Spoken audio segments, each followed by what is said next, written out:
Hi, and welcome to this Dynabrade Best Practices video. My name is Pete Maduri. I'm the Dynabrade Corporate Trainer. Today, we're going to look in depth at swirl marks in wood sanding. What are swirl marks and how can they be avoided? You know, in general, wood sanding is oftentimes viewed as a pretty simplistic process where the operator doesn't need much training. However, this is not the case. Let's think about it. We're relying on an operator to manually remove defects and get a consistent finish. What's more, they're oftentimes doing this in high production settings. The goal of this video is to establish a checklist that you as the distributor can walk into an end user and confidently diagnose some of the common problems that may lead to swirl marks. So first, let's answer the question, what exactly are swirl marks? You've probably commonly heard them referred to as pigtails, fish hooks, or half moons. Swirl marks are superfine scratches on the work surface visible to the naked eye. They are a defect that require rework all the way from smaller shops up to larger industrial settings. This visual shown here is a good representation on what we would see when we refer to swirl marks in woodworking. There are a multitude of different variables that can lead to unwanted swirl marks.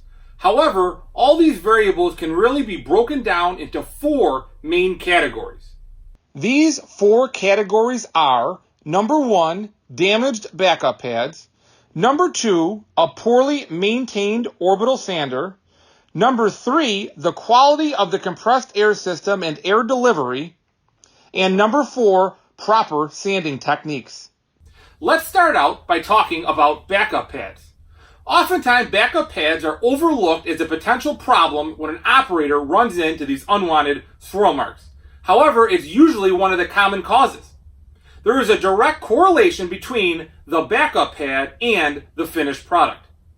Let's look at taking a backup pad off an orbital sander. With Dynabrade, it's real easy. All we're going to need is one 26mm wrench. We're going to fit that wrench in between the bottom of the housing and the backup pad. It will rest on a flat. We'll then turn the pad in a counterclockwise motion, and it will unthread from the tool. Just like that, our backup pad is off the orbital. When speaking to pad failure, there are two common problems that take place. Number one is the foam breaking apart, and number two is the abrasive stops sticking to the backup pad. When the foam comes apart, it is called a cohesive foam failure. It is due to age, exposure to chemicals, or poor material bonding. The following is a good visual representation of this.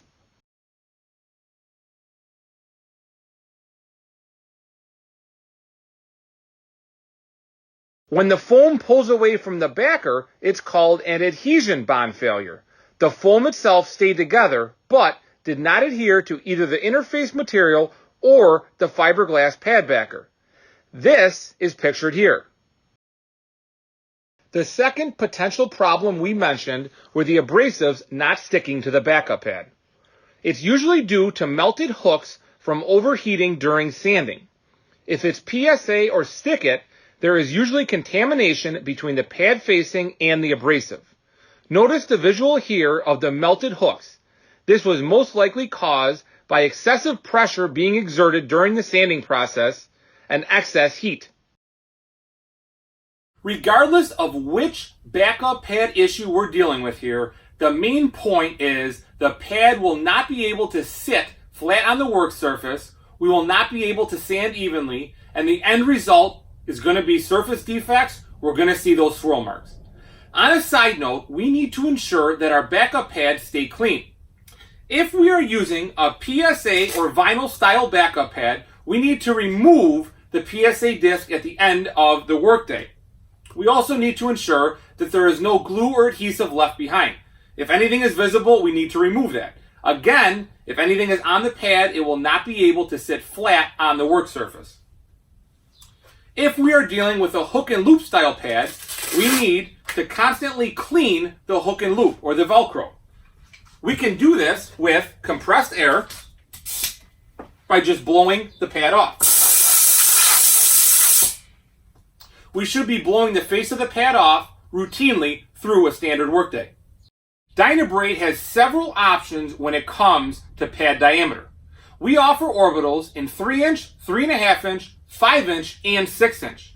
One common question we often receive out there in the field is, can we take a 5-inch pad and put it on a 6-inch orbital, or a 6-inch pad and put it on a 5-inch orbital? The answer to that is no. The tool will vibrate excessively. Why? Dynabrade pads are weight mated to the tool. So for example, a 6-inch pad weighs 130 grams, a 5-inch pad weighs 100 grams. So if we were to take a 6-inch pad and put it on a 5-inch orbital set up for a 100-gram pad, we'd essentially be adding an extra 30 grams. The tool would be out of balance, and again, it would result in excessive vibration and an unwanted finish. We would have swirl marks. Another common cause of getting swirl marks is not properly maintaining your orbital sander. Air tools in general can be viewed like an automobile. They need to be maintained. When an orbital sander is made at Dynabrade, it is made to run at approximately 12,000 RPM free speed. Under a load, it maintains about 10,500 to 11,500 RPM, depending on the model. If the orbital sander is not properly maintained, it will not be able to run up to this speed. This will often result in defects, and again, the end user will get those swirl marks. Looking at proper lubrication, if we are doing it manually, Dynabrade recommends 2 to 3 drops of air lube into the inlet of the tool 3 times a day on a standard shift. This would be once in the morning, once at lunch, and then most importantly, at the end of the workday. The idea here would be to put 2 to 3 drops into the tool and then free speed run it for approximately 10 seconds. We would be coating all the internal components and protecting it. Dynabrade recommends 10-weight non-detergent oil. Dynabrade's air lube is a great option. Dynabrade also offers filter regulator lubricators, or FRLs. These are a great option to keep the tool maintained if the operator does not want to worry about doing it manually. Continuing with the idea of properly maintaining our orbital sander, one thing we want to ensure we avoid is not allowing any debris into the air motor of the tool. Here's one thing I constantly see when I'm out in the field.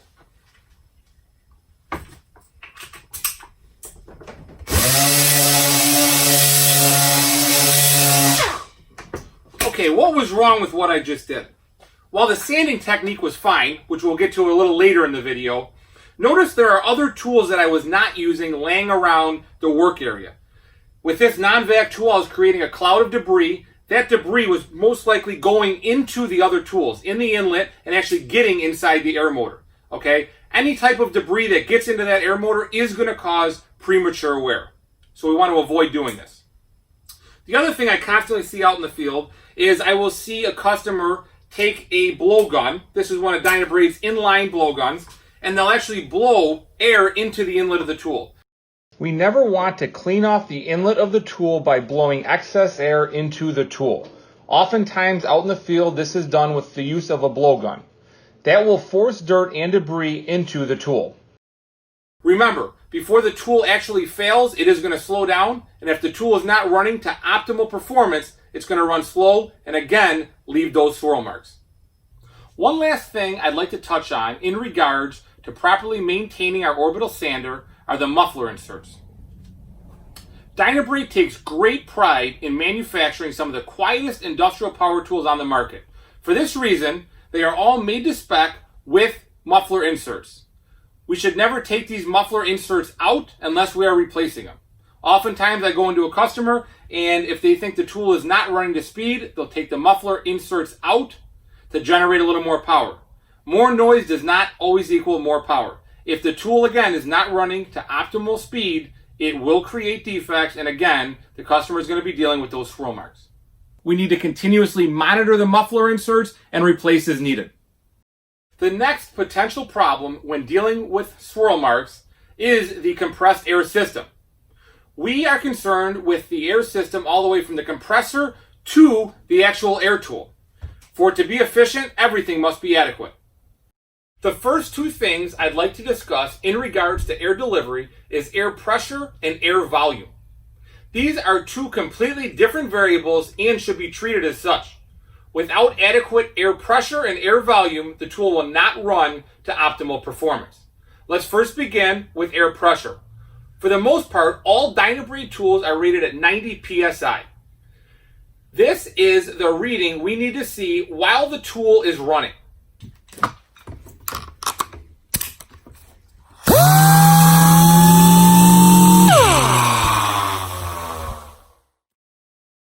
Now let's take a moment and focus in on air volume. Dynabrade supplies MegaFlow plugs and couplers. There is a substantial difference between these MegaFlow plugs compared to standard industrial. Looking at a standard industrial 1/4 inch fitting, it only allows approximately 25 SCFM into the tool. On the contrary, a Dynabrade 1/4 inch MegaFlow plug allows a full 76 SCFM into the tool.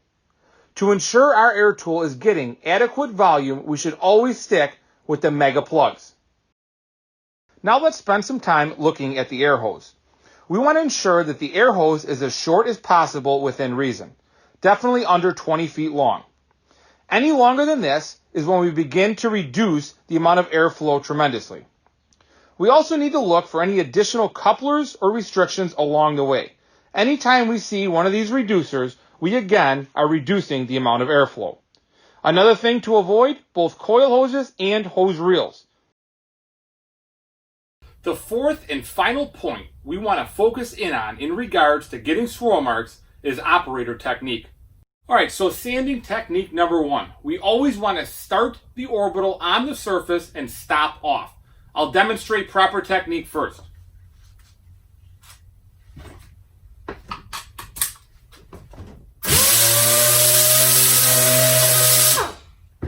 So the question is, why do we want to start it on the surface and stop off?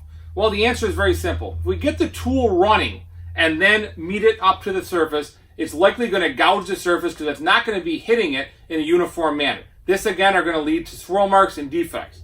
The other thing is, if we stop the tool on the surface, as the tool slows down, it's likely going to dig in and gouge the surface. That's exactly what we don't want to do. So again, we want to start the tool on and stop the tool off.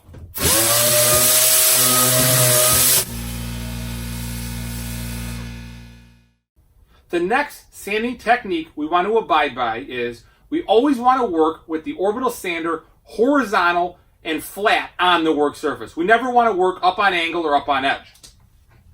I'll first demonstrate the correct method. Again, starting on, stopping off, but again, we want it flat with the surface. Again, we would never want to work with the orbital up on edge. This is likely going to create gouges and wild scratch marks. That is exactly how we would not want to operate an orbital sander. We do not want to exert excessive pressure on the orbital sander. We really want to let the tool do the work. Especially with Dynabrade orbital tools, that extra power is built in. We can really back off and let the tool do the work. Our engineering team has found that it is optimal to put approximately 5 to 6 pounds of downward pressure on an orbital sander. Remember, most of these sanders weigh somewhere in the neighborhood of 2 pounds, so we're only exerting a few pounds of actual pressure. I'll first demonstrate how not to run an orbital sander exerting excessive pressure on it.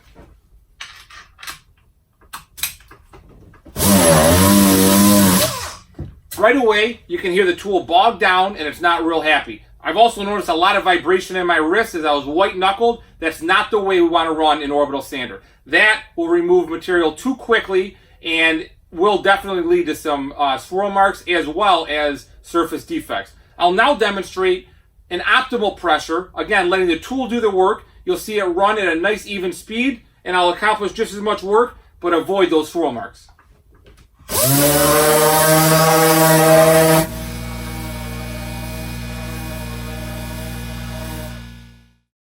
Okay, the next thing I want to talk about is the proper sanding pattern. That's really dependent on the end user and their desired finish. There's really two answers here. If we're working with an end user where they're trying to ensure proper coverage and the final finish isn't quite as vital, we're probably going to recommend a north, south, east, west sanding pattern. So what I mean by that, on this piece of wood, we would sand north and south and then we will come back and go east and west. This would ensure proper coverage. I'll demonstrate that now.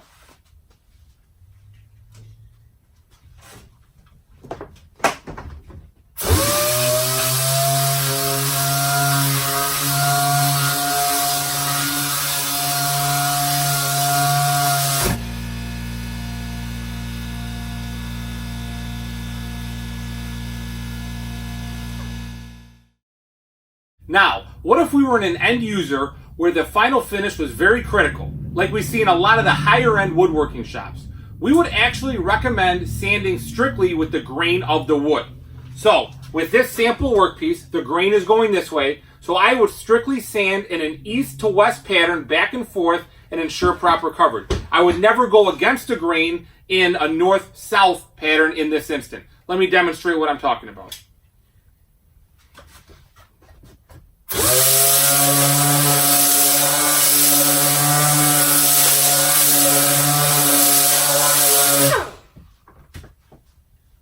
This technique would ensure proper coverage and an optimal final finish. The last sanding technique and tip we want to go over is using the correct grit sizes as well as the correct orbit. Looking at the table in front of you, this serves as a nice general guideline for matching up the grit with the corresponding process.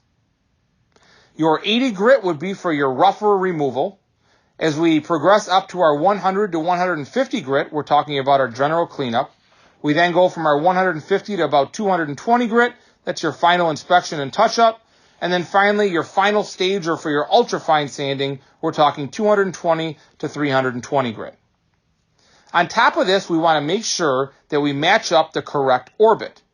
Dynabrade offers 3 different orbits. 3/8 orbit, your most aggressive, 3/16 orbit, your general purpose orbit, and by far the best seller, and then finally our 3/32 orbit, which is for our ultra fine sanding. Matching up both the correct grit size and the correct orbit will ensure that we avoid swirl marks and get that desired finish. The final thing we want to accomplish in this video is to establish a checklist that you, the distributor, can walk into an end user with and actually diagnose some of the potential problems if they are encountering swirl marks. What you're going to notice is that this checklist, each component falls within the 4 main categories we've discussed today. Again, those 4 main categories of why an end user might be getting swirl marks. 1, problems with the backup pad. 2, properly maintaining the orbital sander. 3, the air delivery system. And 4, proper sanding techniques. Okay, so let's establish this startup checklist. First, let's examine the orbital sander prior to even plugging any air into it. Is it missing any parts, such as the muffler? What is the condition of the backup pad? Is it damaged? Next, let's check air pressure and air volume. Again, with air pressure, all Dynabrade tools are rated at 90 psi while the tool is running. Also, we recommend running our Mega Flow plugs. Next, let's look at the air hose. Are there any tears or leaks? Again, the air hose should not exceed 20 feet in length. At this point, we are drastically decreasing air delivery. We recommend running Dynabrade's new 5/16 inch gray hose to get adequate airflow to the tool. Next, let's look at the grits the operator is using as well as the orbit on the orbital sander. Let's make sure this is matched up to their process so they get that desired finish. Lastly, let's check for proper sanding techniques as we've discussed in this video. Let's take this one step further and look at the advantage to teaming up with one of our Dynabrade territory managers. All Dynabrade salesmen are equipped with what we call the Performance Assurance Case. This case allows us to go into an end user and actually perform a free audit on their air system. What's more, this leads directly into Dynabrade's new cost savings program. We're able to quantify this extra value that we bring to the end user. The mission statement of this video was to make your job easier. I hope you found it beneficial. And remember, a perfect finish begins and ends with Dynabrade.